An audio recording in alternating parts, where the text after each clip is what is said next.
만나면 좋은 친구 MBC.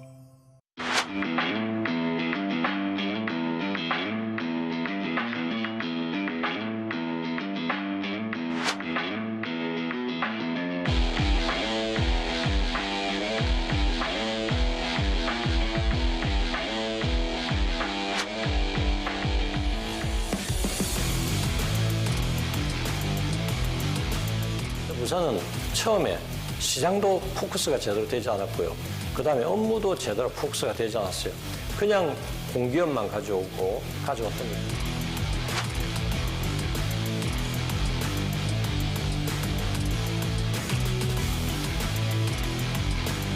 공공기관이 먼저 시작하고 그 공공기관을 중심으로 사기업들도 좀 오지 않겠냐 했는데 지금은 거의 그런 부분 좀 실패했다고 보이고.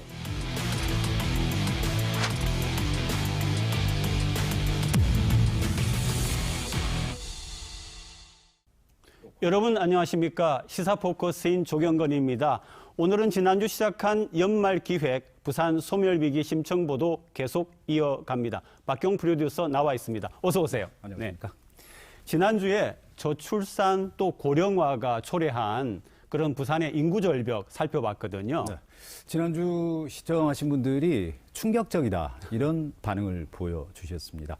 30년 뒤인 2050년에 우리 부산 인구의 4분의 1이 사라질 것이다라는 내용이 있거든요. 정말 믿기 어려운 내용이었습니다. 네, 그리고 이제 이번 주에는 정부가 균형 발전을 위해서 추진해오고 있는 혁신도시 조성 사업이 있잖아요. 네. 우리가 흔히 이제 공공기관 이전이라고 하는데 그렇습니다. 그 문제 짚어보는 거죠. 네, 우리 부산을 포함해서 전국에는 10개 혁신도시가 있습니다. 수도권에 있던 153개 공공기관이 이제 지역으로 이전한다는 그런 내용이죠. 비용도 10조 5천억 원이나 들어갔습니다. 그런데 과연 이렇게 비용을 들인 이 공공 이전 사업, 지역 균형 발전에 얼마나 도움이 되었을까에는 의문표가 붙습니다. 이 내용을 조재형 기자가 취재했습니다. 경남 진주 혁신도시입니다. 계획 인구 3만 7천여 명을 목표로 새롭게 조성됐습니다. 혁신도시 중심부에 한국토지주택공사와 중소벤처기업진흥공단, 한국남동발전 등 11개 공공기관이 자리를 잡았습니다. 이전에 내려온 공공기관 직원만 4,200여 명. 하지만 도시에 활력은 느껴지지 않습니다. 오가는 사람조차 많지 않은 중심가 거리엔 텅 빈 점포들이 즐비합니다. 임대를 알리는 광고만 눈에 띄고 부동산 중개업소마저 문을 닫아버렸습니다. 몇몇 간판만 남아있는 한 상가 건물은 아예 통째로 문이 잠겨있고 수돗물과 전기 공급을 끊겠다는 경고문만 붙어 있습니다. 싸게, 더 싸게 임대를 주겠다는 임대 안내문.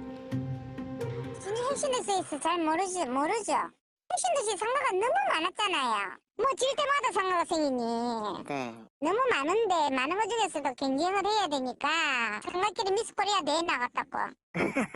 처음에 200만 원, 300만 원 낼라 하다가 네. 누가 그리 죽으면 장사를 하려 합니까? 버티다 이제 정신 차려가 내려고 하잖아요. 금요일 저녁 퇴근 시간 무렵 진주 이전 기관 중 규모가 가장 큰 한국토지주택공사 앞 주차장에 버스 10여 대가 대기하고 있습니다. 버스 앞에 적힌 목적지를 보면 대부분 수도권으로 향하는 버스들입니다. 주말에만 운행되는 공사 직원들의 장거리 출퇴근 버스입니다. 이제 퇴근시키고 네. 주일날 저녁에는 출근시키고. 이 사람들 주말 보면 거 불쌍한 사람들이요. 이 주말 되면 집에 가야 되고 애들도 못 보고 반 이상은 수도권이고 28석이거든요. 네. 20명에서 한 25명. 그럼 꽉꽉 찰 때도. 퇴근 시각에 맞춰 하나둘 버스에 탑승하는 직원들. 정확히 6시 20분이 되자 버스가 긴 행렬을 이뤄 주차장을 벗어납니다. 혁신도시가 유령도시로 전락한 주된 이유입니다.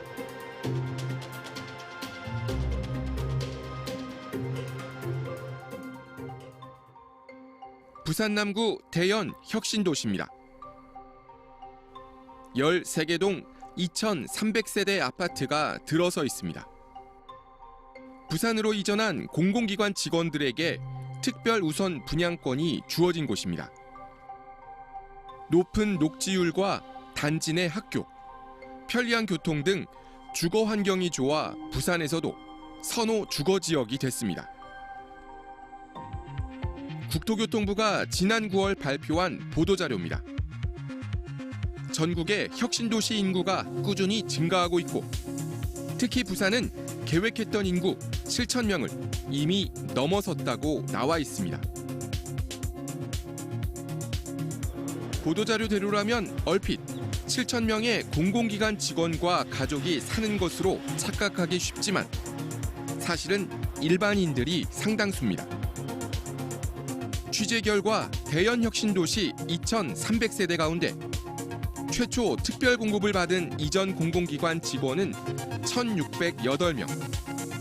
전체 세대의 70%에 달했지만 이 중 387명이 아파트를 매각한 뒤 다른 지역으로 떠났고 213명은 퇴직한 것으로 확인됐습니다. 결국 지금은 혁신도시 거주 세대 절반 이상이 공공기관 이전과는 상관없는 지역 내 유입입니다. 이 사이 대연 혁신도시 아파트 가격은 3배 이상 뛰었습니다. 얼마에 분양이 됐어요 그때 공공기관 직원들한테는? 3만 원 안 했어요. 3억대 초반이었다고 보시면 돼요. 지금은 이제 가격이 많이 오르긴 올랐어요. 지금 저희가 실거래까지 들어보면 기록가가 11억 천이거든요. 정부는 또 혁신도시의 가족 동반 이주율이 전국 평균 67.7%까지 상승했고 부산의 경우는 81.2%로 전국 1위라고 발표했습니다. 하지만 이 또한 부풀려졌습니다. 이는 미혼과 독신 가구까지 가족 동반 이주로 포함해 계산한 결과입니다. 취재진이 기혼자 중에서 실제로 가족을 동반한 경우를 빼내 다시 계산해 봤더니 부산은 81.2%에서 53%로 가족 동반 이주율이 뚝 떨어졌습니다. 전국의 경우는 그 비율이 67.7%에서 39%로 급락합니다. 더욱이 전국적으로 혁신도시가 조성되던 초기엔 수도권에서 지역 혁신도시로 인구 이동이 더 많았지만 2020년을 기점으로는 반대로 지역 혁신도시에서 수도권으로 빠져나가는 인구가 더 많아졌습니다. 혁신도시가 이제 생기기 시작해서 이제 한 2017년도 18년도 그때쯤 다 이제 이렇게 마무리가 됐었는데 그 시기를 이제 전후로 해서 수도권 인구가 그 비중이 살짝 감소를 하다가 혁신도시가 이미 완성이 되고 이제 사람들 이주가 좀 끝나고 마무리되는 그 이후부터는 다시 수도권의 퍼센테이지가 다시 증가. 부산혁신도시도 예외가 아니어서 2019년부터 수도권으로 전출한 인구가 부산으로 전입한 인구를 앞서는 역전 현상이 벌어집니다. 부산의 경우 이전 기관 직원들이 가족 동반으로 내려왔다가 자녀들이 중고등학교에 진학하면서 가족을 다시 수도권으로 보내고 홀로 남게 되는 그런 경우가 생기면서 궁극적으로는 인구가 유출되는 것으로 보여집니다. 10조 5천억 원이 투입돼 추진된 혁신도시 조성사업. 수도권으로부터 인구 유입 효과는 갈수록 떨어지고 오히려 가까운 주변 지역으로부터의 빨대 효과가 나타나 구도심 공동화만 불러왔다는 지적이 나오고 있습니다. 지역 살리겠다고 막대한 예산 들여가지고 혁신도시 만들었는데 다시 인구가 수도권으로 유출한다. 씁쓸한 현실이잖아요. 그렇습니다. 아직은 정주 여건이 만족스럽지 않다는 이전 공공기관 직원들의 불만도 우리가 무시할 수는 없는 내용입니다. 하지만 공공기관들이 이전해온 지역에 대해서 얼마나 밀착 하려고 노력했는지 이 부분도 결코 무시할 수 없는 또 내용이 되겠습니다. 계속해서 조재영 기자의 취재 내용 보시겠습니다. 서울 종로구 광화문 인근의 한 고급 식당입니다. 각종 연말 행사 예약을 받느라 직원들은 정신이 없을 정도입니다. 룸 내부로 들어가 봤습니다. 고급스런 테이블과 인테리어, 은은한 조명이 회의보다는 만찬용 장소로 더 적합해 보입니다. 한 끼 식사 가격은 가장 저렴한 게 45,000원부터 가장 비싼 건 11만 원까지. 택시방은 지금 거기 마감되는 날짜가 많아가지고요. 그래요? 네, 날짜를 한번 말씀 주시면 확인해드릴게요. 날짜 확정되시면 빨리 연락 주시면 돼요. 그래야겠다, 그죠? 이사회나 이런 모임도 많이 하나요? 네, 많이 해요. 그런데 확인 결과 이 식당을 이사회 장소로 애용한 공공기관 중 한 곳이 바로 부산으로 이전한 한국해양과학기술원입니다. 2018년 부산으로 본원을 이전한 뒤 26번의 이사회가 열렸는데 서울에서 거의 대부분인 22번을 했고 이 중 13번을 이 식당에서 개최했습니다. 부산에서 이사회를 가진 건 이전 직후였던 2018년 8월 단 한 차례뿐입니다. 이사회 장소 임대료는 물론 임직원 출장비가 불필요하게 지출됐습니다. 서울에 계시는 이사님들도 많으시고 포항공대, 부경대학교 교수님도 있으시고요. 서울대 교수님도 있으시고 해양대 총장님도 저희 있으시고요. 그리고 대전에도 있으시고 여러 군데 이제 전국적으로 분포를 하고 있습니다. 저희가 국책 연구기관이다 보니까 이사회 성원을 고려해서 서울에서 개최를 한 적이 많은데 이후에는 저희가 부산 개최를 위해서 적극 노력하겠습니다. 취재팀은 부산으로 이전한 전체 공공기관 13곳에 정보 공개를 청구해 2018년부터 지난해까지 4년간 국내 출장 내역 정보를 확보했습니다. 이 기간 공공기관 임직원들의 연간 국내 출장비는 기관별 평균 7억 8천만 원. 한국해양과학기술원이 31억 원으로 가장 많았고 주택도시보증공사와 한국자산관리공사가 12억 원대로 그 뒤를 이었습니다. 이번에는 임원들 출장 정보만 빼내 따로 분석해봤습니다. 임원 한 명당 1년 평균 출장비는 690만 원. 주택도시보증공사, 개인물관리위원회, 한국해양과학기술원 이렇게 3개 기관 임원들의 1인당 연간 출장비는 1,000만 원을 넘었습니다. 임원들의 국내 출장 일수도 분석해봤는데 한 사람당 연간 출장 일수는 평균 69일. 한국해양과학기술원 원장이 1년의 절반 이상인 184일 출장으로 가장 많았고 한국해양수산개발원과 한국자산관리공사 임원이 뒤를 이었습니다. 그럼 임원들이 가장 많이 찾은 출장지는 어디일까?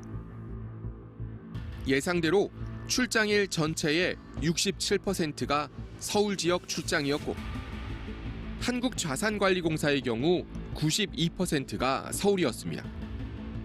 임원 한 사람당 1년에 평균 49일을 서울에서 출장 근무를 한 꼴인데 특히 한국해양과학기술원장은 1년 중 115일, 거의 3분의 1을 서울에서 지냈습니다. 한국자산관리공사 임원들의 경우는 1회 출장 기간이 열흘씩을 넘는 경우가 6번이나 있었는데 행선지는 모두 서울로 출장 목적을 업무 수행 등이라고 똑같이 적어냈습니다. 부산 이전 기관 임원들의 서울 출장은 국회나 유관기관 업무 협의 등으로 목적이 불분명한 경우가 대부분이었습니다. 네, 이전한 공공기관 임원들 몸은 부산이지만 마음은 서울에 있는 것 같아가지고 좀 그렇습니다. 그런데 공공기관별로 보니까 매년 평균 7억 원 이상이 국내 출장비로 쓰인다는데 이건 참 놀라운 일이죠. 네, 최근 코로나19로 인해서 작년과 재작년에 국내 출장의 어떤 빈도수가 많이 줄었습니다. 그렇다면 평소 국내 출장 규모는 이보다 훨씬 더 클 것으로 충분히 예상해 볼 수가 있습니다. 네, 그런데 지역 균형 발전하겠다고 혁신도시 만들었는데 이렇게 서울 중심에서 벗어나지 못하면은 이 사업 자체가 의미가 있는 건가요? 네, 그러니까 지역 균형 발전은커녕 오히려 불필요한 예산만 낭비한 것이다. 네, 이런 결과가 나오게 되는데요. 이전 공공기관과 연계된 이런 기업들을 유치하는 등 경제적 그리고 산업적 측면에서 동반 발전이 절실하다. 이런 지적들이 나오고 있는 이유입니다. 올해 첫 강추위가 몰아친 지난달 30일 서울 여의도 아침 출근길 모습입니다. 오전 8시를 조금 넘자 도시철도 여의도역에서 사람들이 물밀듯 쏟아집니다. 급한 발걸음을 옮겨 이들이 향하는 곳은 여의도 일대에 몰려있는 금융기관들입니다. 서울의 금융 중심지인 여의도.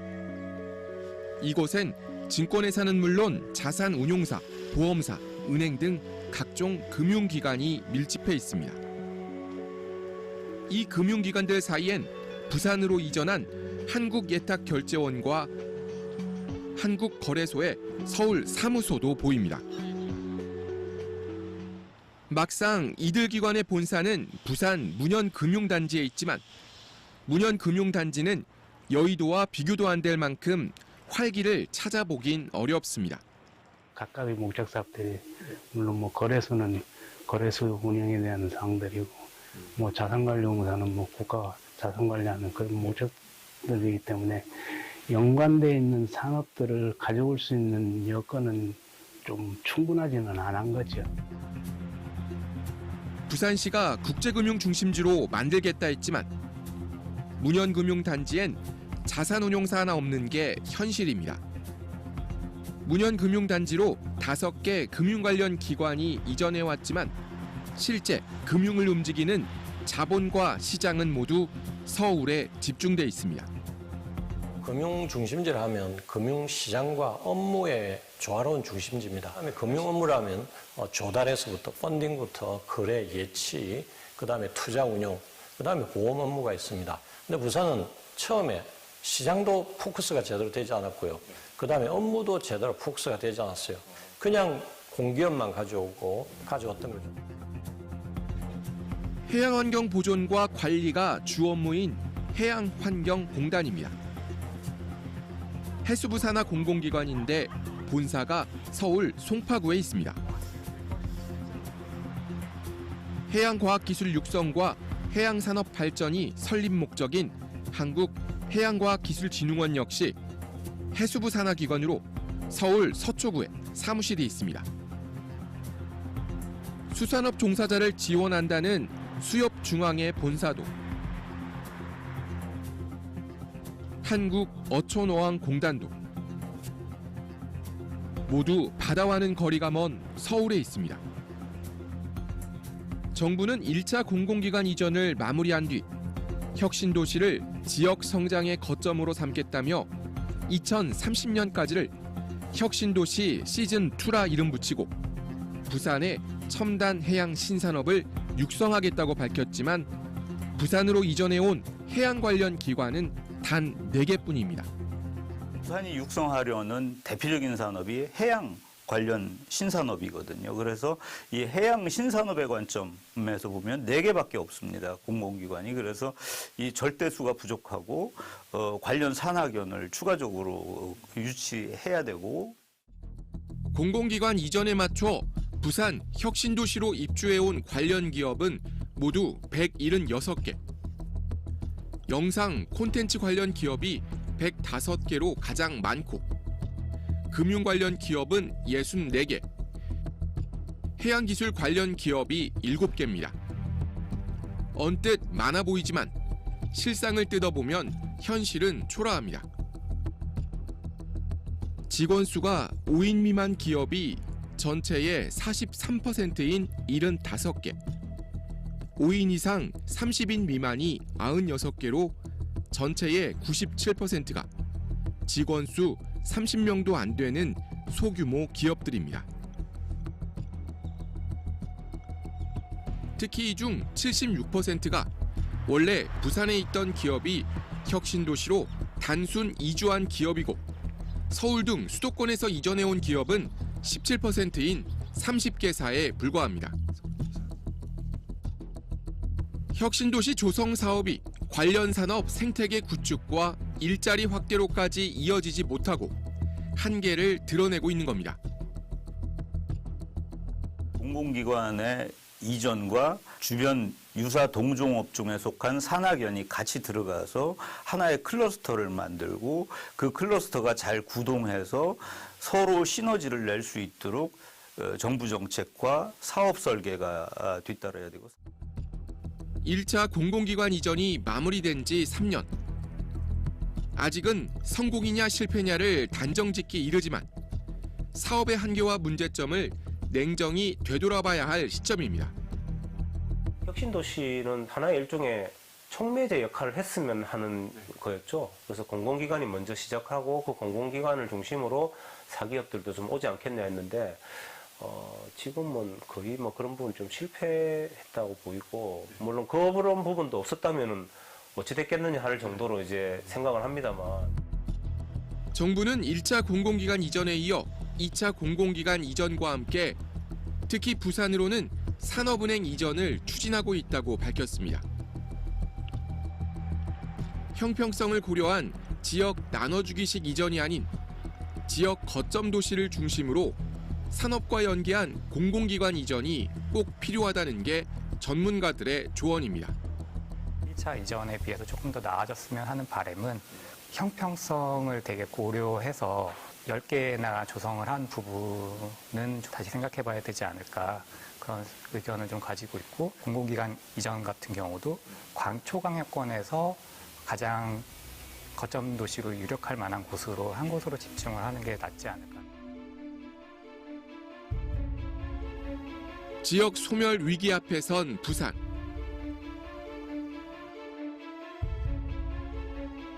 국가 균형 발전은 이제 부산 소멸을 넘어 대한민국 소멸을 막는 국가의 중심 과제가 됐습니다. 국가 균형 발전 정책의 핵심인 혁신도시 조성 사업의 성패가 궁극적으론 국가의 미래일 수도 있습니다. 혁신도시 조성 사업 노무현 대통령 때 시작된 거 아니에요. 그런데 현 정부도 수차례 2차 공공기관 이전 약속했거든요. 추진 의지가 있어 보이긴 하는데요. 네, 혁신도시 조성 사업은 지난 16년 동안 추진된 국책 사업입니다. 들어간 돈은 물론 10조 5천억 원이나 되는 그런 예산이 적지 않은 규모가 들어갔습니다. 앞으로 2차 공공기관 이전이 실행된다면은 이런 문제점들을 잘 파악해서 추진돼야 될 것으로 보입니다. 네, 박 프로듀서 그리고 취재한 조재현 기자 수고 많으셨습니다. 고맙습니다. 네, 감사합니다.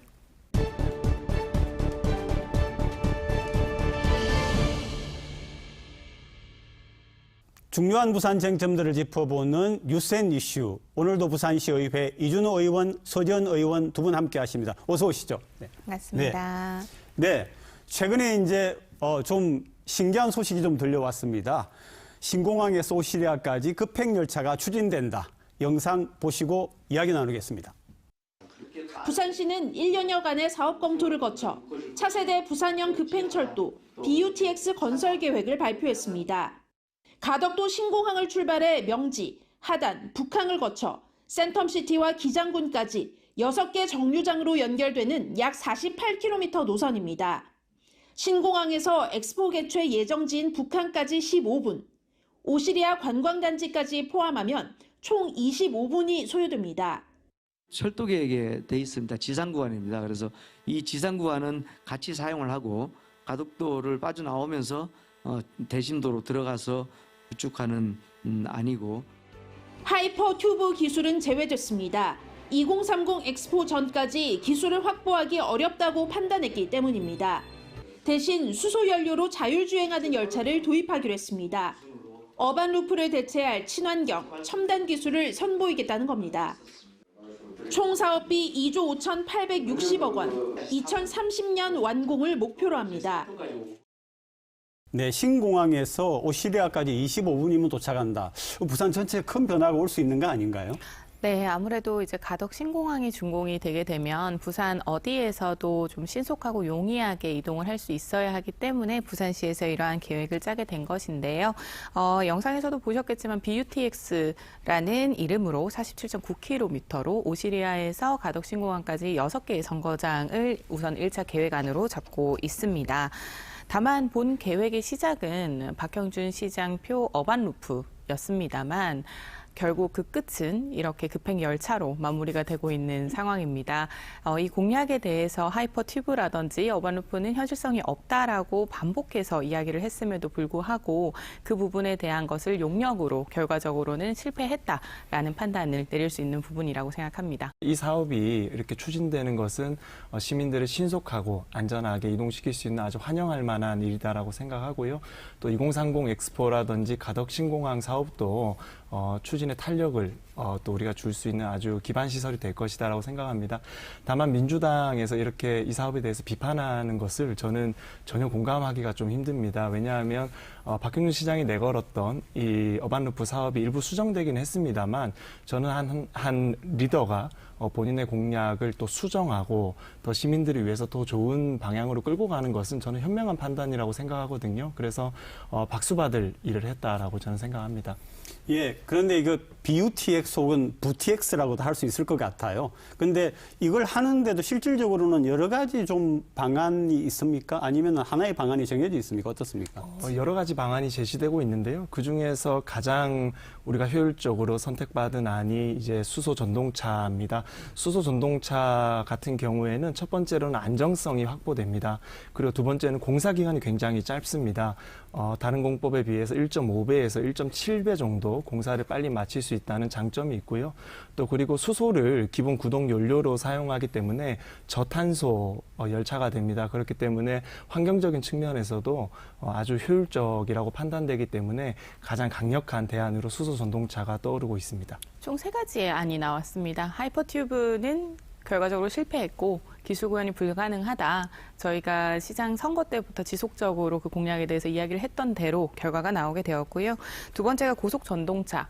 지금 GTX 형태로 수도권에서 매우 촉광받고 있는 방법입니다. 그리고 수소 전동차 아닙니다. 방금 이준호 의원님께서 안전성이랑 이렇게 말씀을 하셨는데 저탄소 부분에는 공감을 좀 하나 사실 지금 현재 정부 R&D 과제로 시행이 되고 있기 때문에 이 R&D라는 것은 연구와 개발 아니겠습니까? 그렇죠. 아직까지 안전성이나 실제 사례가 없다라는 부분입니다. 어반루프를 실패한 케이스도 결국 기술 구현의 문제로 실패를 했고 혈세와 노력을 들여서 1년여간의 시간 동안 용역비가 발생을 했는데 이 수소 전동차 또한 또 다른 혁신을 가장한 불안정한 정책이라고 생각을 합니다. 네, 저는 이제 서지현 의원님께서 실패라고 말씀하신 것에 전혀 공감하지 않습니다. 첫 번째는요. 박형준 시장이 재선에 성공하고 부산시를 다시 이끈 지 고작 6개월입니다. 6개월 동안 이 공약을 당연히 이행할 수 없겠죠. 그래서 지금 공약을 또 수정하고 또 보완해 가고 있는 단계이기 때문에 실패라고 말하는 것은 말하는 입장에서도 조금 어불성설이 있을 거라고 느끼실 거라 생각하고요. 그리고 두 번째는요. 이 본질적인 것을 봐야 됩니다. 박형준 시장의 어반루프 공약의 본질은 시민들을 좀 더 신속하고 조금 더 편리하게 이동하겠다라는 겁니다. 단지 그 도구가 이동시키는 도구가 조금 수정되었을 뿐이지 그 본질에는 변함이 없기 때문에 공약을 이행하지 않겠다라는 의도는 없다라고 보시면 될 것 같습니다. 제1호 공약으로 어반루프를 말씀하시지 않으셨습니까? 진공 상태로 해서 쏘겠다. 하이퍼튜브 기술 구현 우리 할 수 있다라고 말씀하셨습니다. 6개월이라는 기간 동안 이 철도를 설치하고 하는 부분은 뭐 충분히 필요한 부분이라 인정은 합니다만 시민을 상대로 해서 허상적이고 허구적인 공약을 던졌다라는 부분에 대해서는 회피하기가 어려워 보입니다. 우리 리더자의 아집이 없다라는 것을 저는 확인해냈다라고 생각합니다. 리더자 스스로 본인의 공약이 조금 문제가 있다라고 생각하면 시정하는 자세가 필요합니다. 가령 이제 지난 정권에서 부동산 정책 같은 경우에 문제가 있었음에도 불구하고 28차례나 이제 아집성 정책을 추가로 내어놓아서 결국엔 부동산 시장이 망가졌었죠.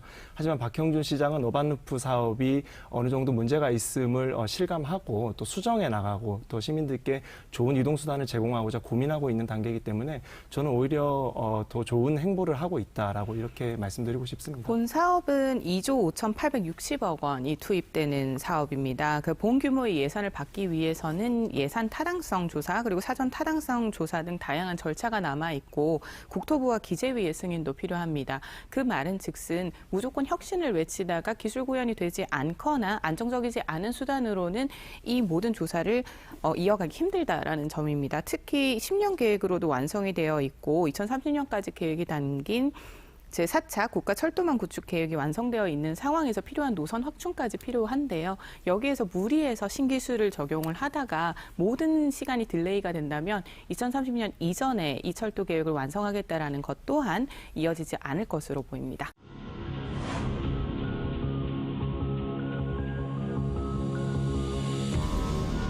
이러한 문제는 결국에는 무연사회로 갈 수 있는 그런 위험 요소를 만들어내는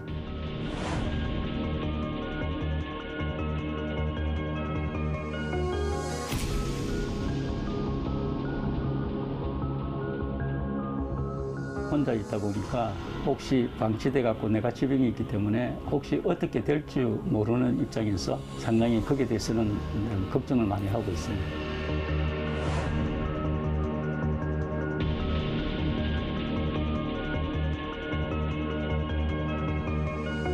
가족 관계의 단절과 사회적 관계의 단절들도 좀 같이 나타나는 경향들이 있고요. 스스로 조금 고립되는 경향들도 나타나고.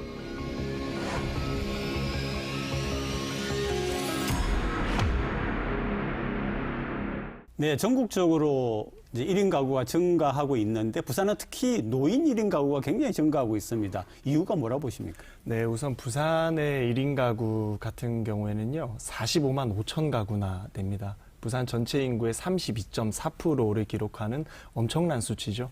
그리고 이 수치의 역사를 좀 더 우리가 살펴보면요. 최근 10년 동안 9%나 1인 가구 수가 증가하게 됩니다. 정말 심각한 사회 현상이죠. 노인 가구 수가 심각하게 증가하고 있고 부산은 노인 가구 수가 20.4%로 전국 최상위권에 이렇게 도달하고 있습니다. 정말 반성해야 될 수치라고 생각합니다. 그리고 1인 가구 수와 더불어서 또 젊은 우리가 혼인을 하지 않고자 하는 미혼주의자들이 많이 늘고 있기 때문에 부산이 이런 데이터를 계속 유지하는 사태에 놓이게 됐다라고 저는 생각하고 있습니다. 그러면 서 의원님, 이렇게 이제 부산에서 시행하는 1인 가구 지원책이 뭐가 있을까요? 고독사 같은 경우도 1인 가구에서는 함께 봐야 하는 문제인데 부산시 같은 경우는 전국 최고 수준이라고 합니다. 특히 5, 60대 이상에서의 고독사 비율이 높고 10만 명 중에 9.68명 정도의 수준이라고 합니다. 그렇기 때문에 사회 취약계층 안에서 특히 1인 가구에서 발생할 수 있는 고독사 문제까지 볼 수 있는 정책 같은 경우는 의료 방문 서비스가 있기도 합니다. 의료 버스라고 해서 버스가 거동이 불편한 1인 가구나 그리고 삼복도로에 있는 부분도 찾아볼 수 있는 경우가 있고요. 또 일부 구에서 현재 이루어지고 있습니다만 시의 사업 중에 대안가족 사업이 있습니다. 노인분들 중에 1인 가구인 분들이 새로운 가족 형태를 만들어서 서로 교류를 할 수 있도록 사회로 나오게 하는 사업들도 있는 상황입니다. 시에서 주도적으로 1인 가구들에 한해서 상담과 교육을 하고 있습니다. 이제 상담이라 하면은 애로사항들이나 또 심리 상담을 포함할 수 있고요. 교육이라 하면 이 1인 가구들 중에 고립된 분들이 또 재사회화를 할 수 있도록 유도하는 또 교육을 하기도 합니다. 그리고 커뮤니티 조성 사업이라고 해서요. 1인 가구가 고립되지 않고 사회로 자꾸 나와서 사회적 공간에서 타인과 소통할 수 있는 커뮤니티 조성 사업도 하고 있고요. 또 여성 1인 가구들을 대상으로 안심 홈 세트라고 해서 CCTV라든지 또 스마트 초인종이라든지 호신용품들을 보급하는 이런 사업들도 하고 있습니다. 모든 사업들이 부산시 홈페이지에 아주 상세하게 이렇게 안내가 되어 있기 때문에 또 1인 가구 분들은 홈페이지를 참고하셔서 좋은 혜택을 많이 찾아가시면 될 것 같습니다. 두 분은 특히 제가 보기에 굉장히 열심히 연구도 하시는 그런 시의원으로 알고 있는데 혹시 선진국에서 배울 수 있는 특히 이제 노인 1인 가구에 대하여서 그런 좋은 정책들이 없습니까? 부산시 같은 경우는 방금 말씀드린 것처럼 고독사와 1인 정책이 있기는 하지만 이에 대한 실태 조사 조사가 완벽하게 이루어지지 않은 점이 지금 좀 아쉬운 부분이고요.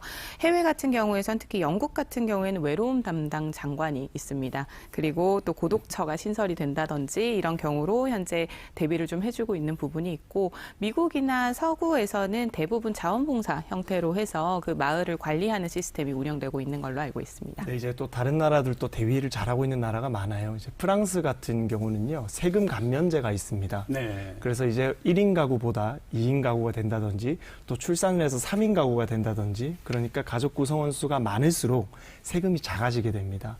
이런 이제 세금 감면제를 도입하고 있기 때문에 이제 1인 가구보다 결혼을 하는 것이 더 유리해지는 사회적 상황을 만들어주는 것이죠. 그리고 스웨덴 같은 경우를 살펴보면요, 이제 혼인을 할 때 1인 가구에서 2인 가구가 될 때 주거 비용을 국가에서 지원을 일부 해줍니다. 이제 이렇게 1인 가구에서 자꾸 탈피할 수 있도록 국가에서 정책들을 개발해 나가고 있는 거죠. 우리나라도 유럽에서 이렇게 좋은 시스템을 많이 개발하고 있기 때문에 정말 선진형 시스템을 하루빨리 좀 도입해서 1인 가구를 줄일 수 있도록 좀 최선을 다해야 될 시기가 도래한 것 같습니다. 메가시티 백지화를 위한 부울경특별연합 규약 폐기 심사가 부산시 의회에서 일단 보류가 됐습니다. 어떤 의미인지 리포트를 본 다음에 두 분이 좀 설명을 해 주시죠. 당초 마지막 본회의에서 의결될 예정이던 부울경특별연합 규약 폐지안은 좀 더 숙고가 필요하다는 이유로 심사 보류하며 다음 회기로 넘겼습니다. 본 폐지 규약안은 다각적이고 면밀한 검토와 다양한 의견 수렴 절차가 필요하다고 판단되어 이번 회기에 심사 보류키로 하였습니다. 특별연합 규약은 3개 시도의회가 모두 폐기를 의결해야 해체 절차가 본격화될 수 있습니다. 부산시의회는 일정상 경남과 울산보다 먼저 올해 회기가 종료되는 만큼 특별연합 규약을 최초로 폐기하는 것을 큰 부담으로 여겨왔습니다. 때문에 15일과 16일 경남도의회와 울산시의회가 순차적으로 규약을 폐기하면 부산시의회도 이번 달 안에 규약 폐기를 위한 추가 임시회를 소집하는 방안이 논의되고 있습니다. 부산시는 부울경특별연합이 해체되면 곧바로 시도지사들이 합의한 경제동맹체제로 전환해 초강력 사무 추진에 나서겠다고 밝혔습니다. 심사 보류, 부산시 의회가 큰일을 하셨어요? 보류 의견을 낸 이유는요, 아무래도 우리 시민 대다수와의 사회적 합의가 이루어지지 않았고 이미 충분한 설명이 이루어지지 않았다라는 부분, 모든 결정 과정에서 지자체장들의 지역 이기주의와 정치 이기주의는 통했으나 그 어떤 결정 과정에도 시민은 없었다라는 부분, 그리고 법적 절차에 대한 문제까지 제기하면서 보류를 결정을 하게 되었습니다. 네, 이제 이 사업이 이렇게 좌초되는 이 본질을 잘 봐야 되는데요. 사실은 부산과 울산과 경남이 하나 돼서 큰 도시가 되면 경쟁력을 갖추게 되겠죠. 이제 수도권과 맞먹는 인구 규모와 또 우리 산업단지를 가질 수 있는 큰 도시가 되기 때문에 매우 환영할 만한 사업이었습니다. 하지만 울산과 경남도의 입장에서는 부산에 흡수되는, 그러니까 기업으로 치면 마치 인수합병 당하는 듯한 이런 느낌을 받게 되는 것이죠. 그래서 부산은 주도적으로 이 사업을 계속 끌고 가고자 했지만 결국에는 울산과 경남도에서 반발이 심한 상태라서 이 사업을 끝까지 완수하지 못하고 있는, 지금 좌초될 위기에 처해 있는 그런 상황이라고 보시면 될 것 같습니다. 부산의 결정이 경남이나 울산에 영향을 줄 것 같은데 어떻게 좀 전망을 하세요? 아무래도 의회 입장에서 이제 다양하게 부울경 특별연합이 수도권 일극 체제를 해소하고 또 생활권의 확대나 경제, 행정, 산업의 동력을 좀 가져다 준다라는 것을 의회가 인정했다라는 부분에 있어서 분명 경남도 의회와 그리고 울산시 의회도 부담을 느낄 것으로 보입니다만, 각 지자체장들 결국은 이것을 결정하고 시행할 수 있는 그 주체인 지자체장들의 제동이 너무나 강력하기 때문에 오늘과 내일 이루어지는 본회의 결과를 좀 지켜봐야 할 것 같습니다. 네, 사실 저는 여당이지만 야당 또 잘한 건 또 칭찬을 해드려야 되니까요. 사실 서지현 의원님께서 야당에서 유일하게 또 부울경 메가시티를 이제 좌초될 위기에 있는 우려에 대한 5분 발언 또 해주시고 역할을 많이 해주셨습니다. 사실은 이 부분에 대해서는 여당과 야당이 우리 부산에 이득이 되는 사업이기 때문에 끝까지 고민을 더 해봐야 된다고 생각합니다. 좌초될지언정 부산시 박형준 시장은 이 사업을 끝까지 완수하겠다는 의지를 갖고 계시고 또 훌륭한 또 야당 의원님 또 있으시기 때문에 저희가 여야가 협심해서 시민들의 의견을 조금 더 들어봐야 될 것 같다라는 말씀을 드리고 싶습니다. 시민들의 여론도 사실은 얼마나 이걸 갖다 원했습니까? 그랬는데 메가시티 이 불씨가 되살아납니까? 어떻습니까? 네, 사실은 저는 이 문제의 핵심이 좀 정치공학적인 것에 비밀이 숨어 있다라고 생각합니다.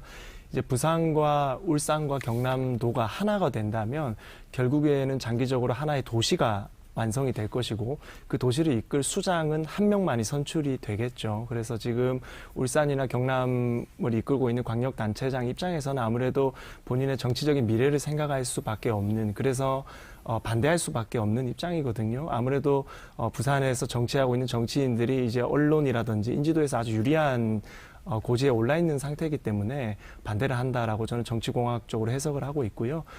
본인의 앞날도 중요하죠. 중요하지만 조금 더 대승적이고 또 우리 경남권 사람들이 정말 미래 먹거리에 걱정 없이 살 수 있도록 좀 양보해주는 자세도 좀 필요할 것 같다라고 저는 진단합니다. 수년간 공론화를 거쳐왔고 그리고 법적으로 모든 절차를 마무리해서 출범만을 앞두고 있었습니다. 같은 의미와 목적이라면 사실 출범을 하고 시행만 하면 되는 것인데 이것은 약간 정책 뒤집기의 형태로 경제 동맹을 앞세우고 있습니다.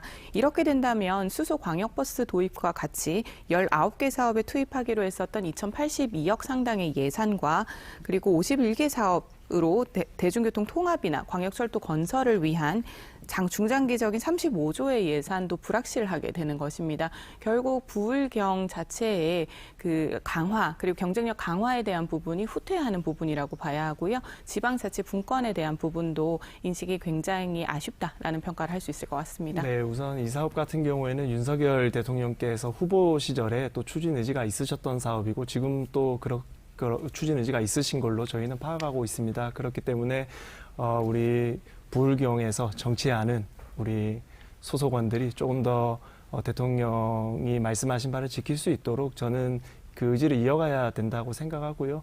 사소한 이득을 위해서 이렇게 범국가적인 이런 사업을 놓쳐서는 안 된다고 생각합니다. 그래서 조금 더 의식을 가지고 이 안건에 대해서 시민들과 소통하고 좀 진취적인 자세를 보여주면 좋겠다 생각하고 또 야당 또한 뭐 비판도 좋지만 또 대안도 제시해주면서 함께 이 문제를 해결해 나가면 좋겠습니다. 네, 두 분 오늘도 고맙습니다. 네, 다음 주에 또 뵙겠습니다. 감사합니다. 네. 부산 인구 감소의 가장 큰 원인은 청년 이탈입니다. 사라진 10만 부산 청년 어디로 가? 다음 주에 제3편으로 방송됩니다. 많은 시청 부탁드립니다. 오늘도 시청해 주셔서 고맙습니다. Not colorblind. I know the world is black and white.